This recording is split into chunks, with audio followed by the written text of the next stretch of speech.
I'll wing it. Go ahead.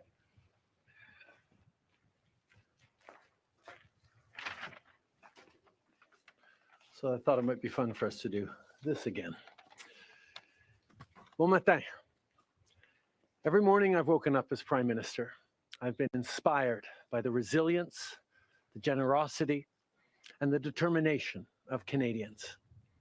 It is the driving force of every single day I have the privilege of serving in this office.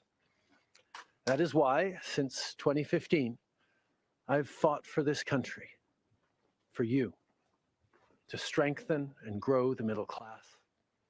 Why we rallied to support each other through the pandemic, to advance reconciliation, to defend free trade on this continent, to stand strong with Ukraine and our democracy, and to fight climate change and get our economy ready for the future.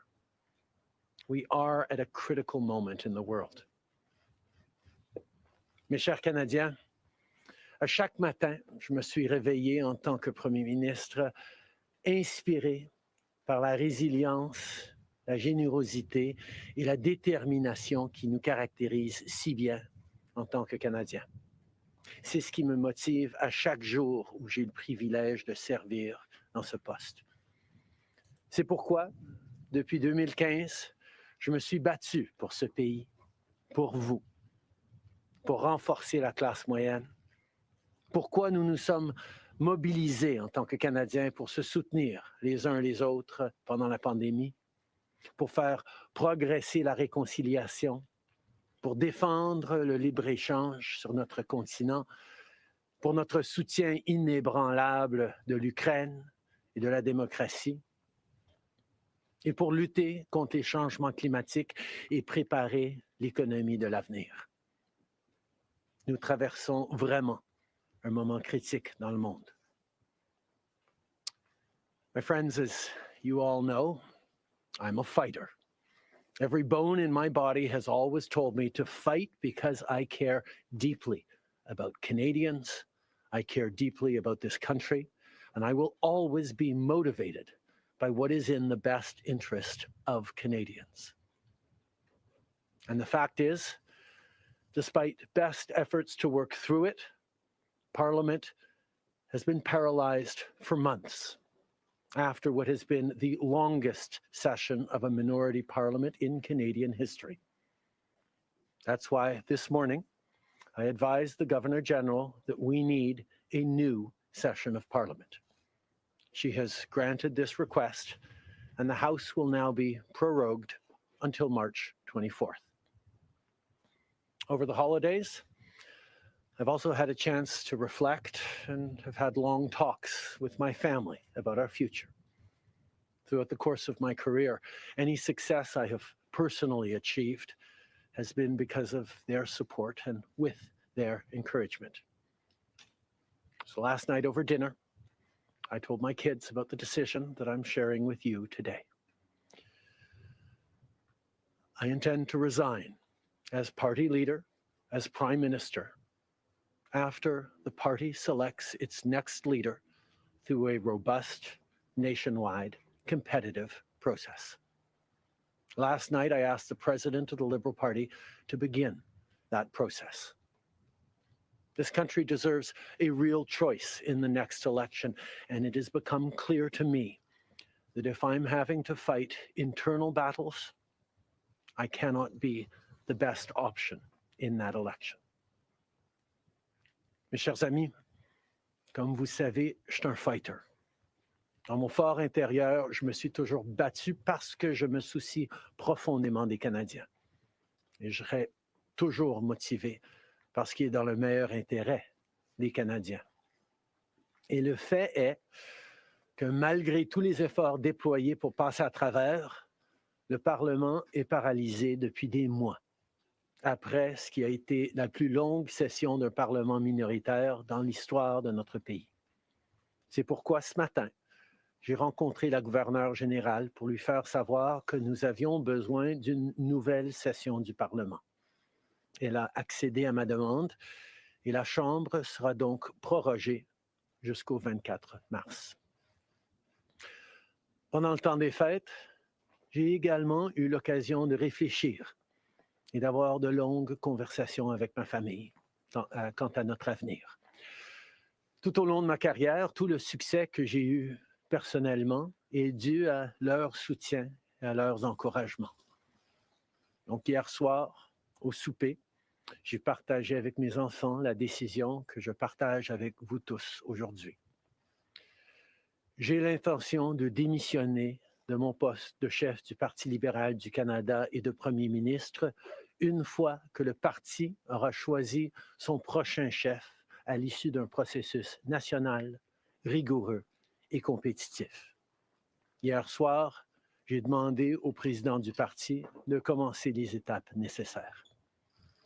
Le pays mérite un choix clair et réel lors des prochaines élections. Il est devenu évident pour moi que si je dois me concentrer sur des batailles internes, je ne peux pas être la meilleure option lors de ces élections. Le Parti libéral du Canada est une institution importante dans l'histoire de notre grand pays et de notre démocratie. Un nouveau premier ministre et chef du parti portera les valeurs et les idées du Parti libéral dans la prochaine élection. J'ai hâte d'observer le déroulement de ce processus dans les mois à venir. Nous avons été élus pour la 3e fois en 2021 pour renforcer l'économie après la pandémie et faire progresser les intérêts du Canada dans un monde complexe. Et c'est exactement ce que je vais continuer à faire, ce que nous allons continuer à faire pour les Canadiens. The Liberal Party of Canada is an important institution in the history of our great country and democracy. A new Prime Minister and leader of the Liberal Party will carry its values and ideals into that next election. I'm excited to see the process unfold in the months ahead. We were elected for the 3rd time in 2021 to strengthen the economy post-pandemic and advance Canada's interests in a complicated world. And that is exactly the job that I and we will continue to do for Canadians. Merci beaucoup, mes amis. Thank you, Prime Minister. We'll now go to questions, starting with Laurence Martin, Radio-Canada. Bonjour, Monsieur Trudeau. Vous vouliez le faire, ce combat contre Pierre Poilievre. Des batailles internes, il y en a dans votre parti depuis plusieurs mois déjà. Pourquoi est-ce que vous décidez d'abdiquer maintenant? Qu'est-ce qui vous a fait changer d'avis? Comme vous savez, je ne suis pas quelqu'un qui recule facilement devant un combat, surtout un combat si important pour le parti et pour le pays. Mais je fais ce job parce que l'intérêt des Canadiens et le bien-être de notre pays, de notre démocratie, me tient à cœur. Et c'est devenu clair que je ne peux pas être le chef dans les prochaines élections à cause des batailles internes. As you all know, I am a fighter, and I am not someone who backs away from a fight, particularly when a fight is as important as this one is. But I have always been driven by my love for Canada, by my desire to serve Canadians, and by what is in the best interest of Canadians. And Canadians deserve a real choice in the next election. and it has become obvious to me with the internal battles that I cannot be the one to carry the Liberal standard into the next election. Vous êtes au pouvoir depuis près de 10 ans. Le Canada a changé avec votre gouvernement. S'il y a une réalisation que vous pourriez nommer dont vous êtes le plus fier, je sais qu'il y en a plusieurs, mais s'il y en a une, et peut-être un regret aussi. En 2015, on a été élu sur une promesse de travailler pour la classe moyenne dans ce pays. Et c'est ce qu'on a pu faire. On a réduit la pauvreté, on a aidé énormément les familles, on a créé une économie qui fonctionne pour bien plus de monde en se préparant pour un avenir et plus numérique et où les changements climatiques vont avoir un plus grand impact. On a fait énormément de travail avec les Canadiens. Le Canada est meilleur à cause du travail que nous avons tous fait au cours des dernières années. Un regret, je continue à penser que si notre système électoral aurait été changé pour que les gens puissent mettre un premier, un deuxième, un troisième choix sur le bulletin, les partis auraient passé plus de temps à regarder les points qu'ils avaient en commun pour être les deuxième ou troisième choix des voteurs plutôt que de voir la polarisation que nous avions. Mais je ne pouvais pas de façon unilatérale changer notre mode de scrutin dans ce pays. Next question. We got elected in 2015 to fight for the middle class, and that's exactly what we've done over the past years. We reduced their taxes, we increased the benefits to families, we made sure the economy was focused on working for everyone and not just a few, and that has changed. That has dropped poverty rates in Canada, that has brought more people into the workforce, that has moved us forward on reconciliation in a way that has deeply improved the opportunities and success of Canadians despite the incredibly difficult times the world is going through right now. There's lots more work to be done, and I know that this party and this country and Canadians will keep doing it. If I have one regret, particularly as we approach this election, well, there are probably many regrets that I will think of, but I do wish that we'd been able to change the way we elect our governments in this country so that people could simply choose a second choice or a third choice on the same ballot, so that parties would spend more time trying to be people's second or third choices, and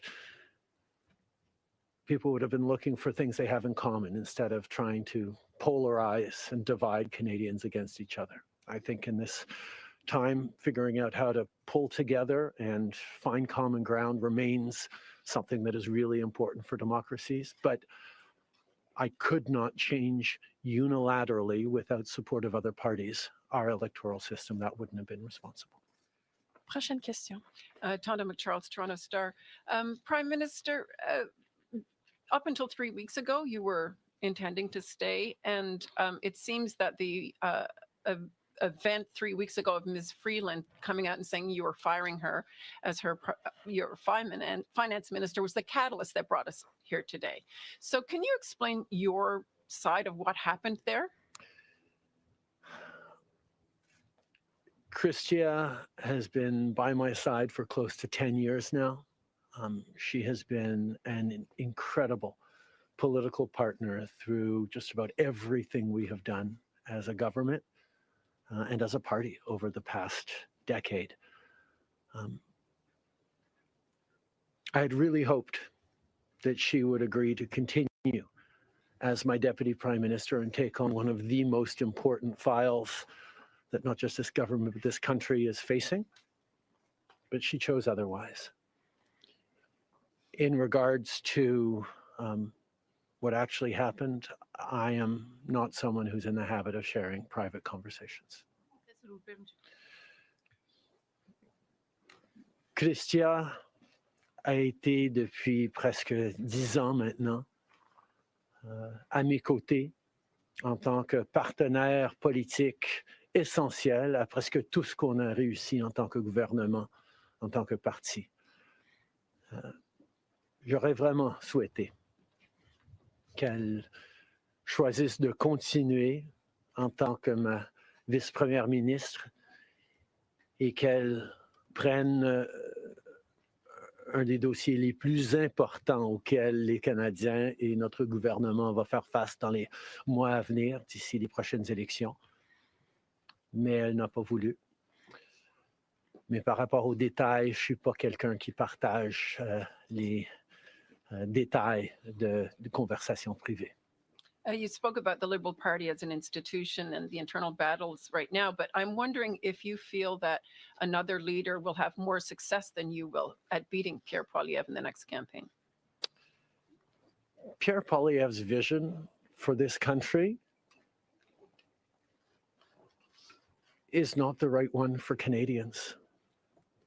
Stopping the fight against climate change doesn't make sense. Backing off on the values and strength and diversity that Canada has always worked to pull itself together on is not the right path for the country. Attacking journalists, the CBC institutions, that's not what Canadians need in this moment. We need an ambitious, optimistic view of the future, and Pierre Poilievre is not offering that. And I look forward to the fight as progressives across this country stand up for the kind of vision for a better country that Canadians have always carried, despite the tremendous pressures around the world to think smaller, to veer towards the hard right, and to be less ambitious for what we can be and do as a country when the world really needs Canada. That's not an answer, though. Yes or no? Is there another leader that could beat him? Absolutely. En français, sur le leader. Oui. Non, mais Est-ce que vous pouvez Pierre Poilievre. élaborer en français, s'il vous plaît? Merci. Pierre Poilievre a une vision profondément petite et erronée pour ce pays, si même on accepte qu'il ait une vision, de reculer sur les droits fondamentaux, d'arrêter la défense, la lutte contre les changements climatiques, de ne pas investir dans une économie plus verte, plus inclusive, de toujours chercher des divisions entre les Canadiens plutôt que de rassembler pour faire face à l'avenir de façon optimiste et ambitieuse. Ce n'est pas le bon choix pour les Canadiens. Et j'ai hâte de faire partie, de continuer de faire partie d'un mouvement progressiste qui va envisager un avenir meilleur pour les Canadiens sur l'optimisme et le travail que les Canadiens ont toujours fait pour bâtir un monde meilleur. Next question. Hélène Buzetti, les corps d'information.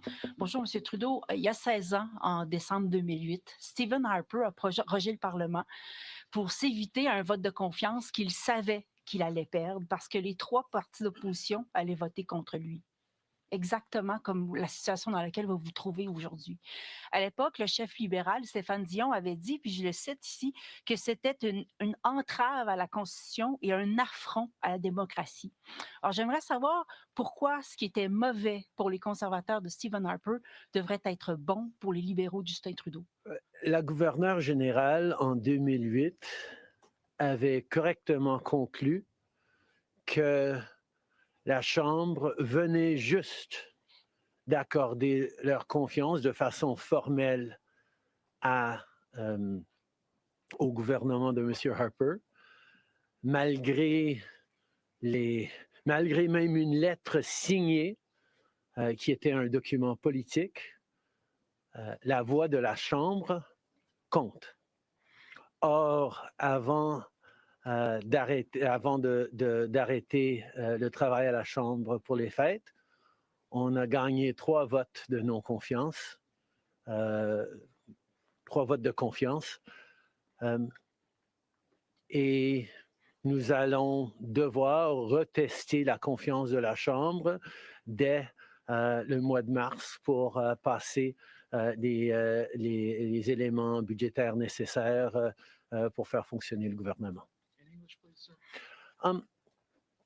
In 2008, the Governor General correctly concluded that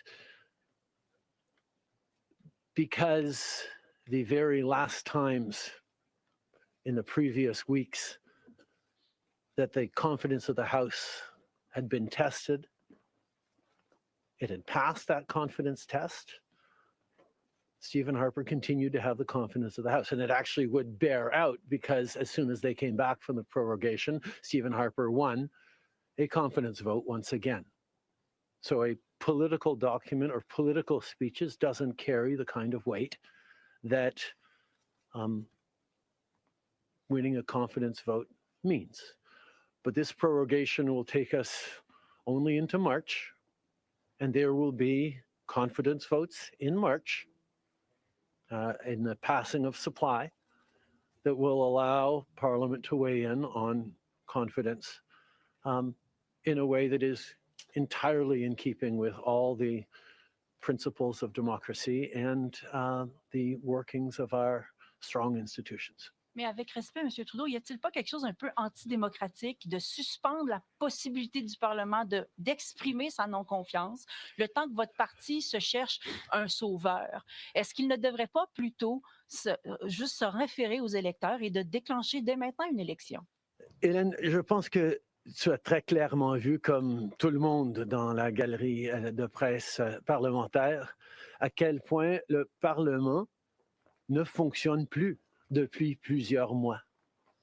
On est pogné dans une question de privilège, il y a des motions d'obstruction constantes et on a pu très peu accomplir pendant les derniers mois au Parlement. Le Parlement a besoin d'un reset, a besoin de se calmer un peu les pompons pour se remettre au travail pour les Canadiens et pas à faire de la petite politique constante, ce qu'on est en train de voir des conservateurs. Donc, ce reset a deux éléments. Une prorogation pour que, justement, on recommence avec une fraîche approche au Parlement. Et deuxièmement, oui, le Parti libéral va entamer un leadership parce que je m'attends à ce que si ce n'est pas moi qui va mener le parti dans les prochaines élections, la polarisation qu'on voit actuellement au Parlement devrait aussi se calmer un petit peu. Les Canadiens ont besoin d'un Parlement qui fonctionne, particulièrement dans ce moment complexe. Et ces deux éléments vont représenter le reset nécessaire pour le Parlement. En anglais, mais si vous pouvez dire pourquoi pas une élection, vous ne l'avez pas dit. The parliamentary press gallery and anyone who's been watching politics closely over the past months will know that Parliament has been entirely seized by obstruction and filibustering and a total lack of productivity over the past few months. We are right now the longest serving minority government in history, and it's time for a reset. It's time for the temperature to come down, for the people to have a fresh start in Parliament, to be able to navigate through these complex times, both domestically and internationally. And the reset that we have is actually two parts. One is the prorogation, but the other part is recognizing that removing me from the equation as the leader who will fight the next election for the Liberal Party should also decrease the level of polarization that we're seeing right now in the House and in Canadian politics and allow people to actually focus on serving Canadians in this House and with their work the way Canadians deserve. On va prendre une dernière question. Good morning, Prime Minister Stephanie Taylor with the National Post. Given, as you just said, there's going to be confidence votes in March, opposition parties have said they are prepared to bring down your government.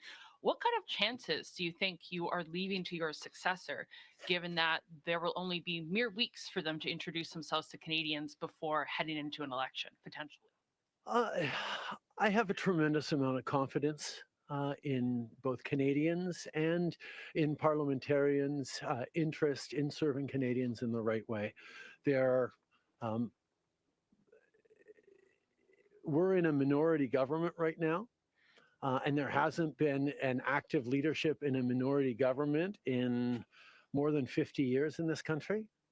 And there is always going to be the challenge of having a leadership race while a parliament would face confidence votes in the course of delivering supply to the government.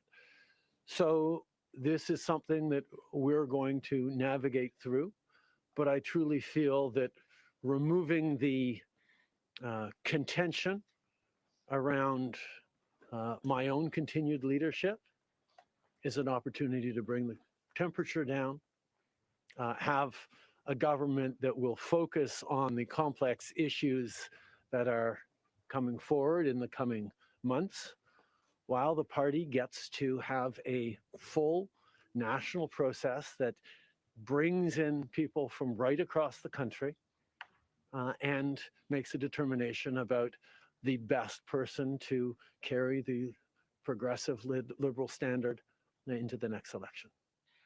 Can you clarify whether ministers who would like to campaign for your job will have to step out of cabinet?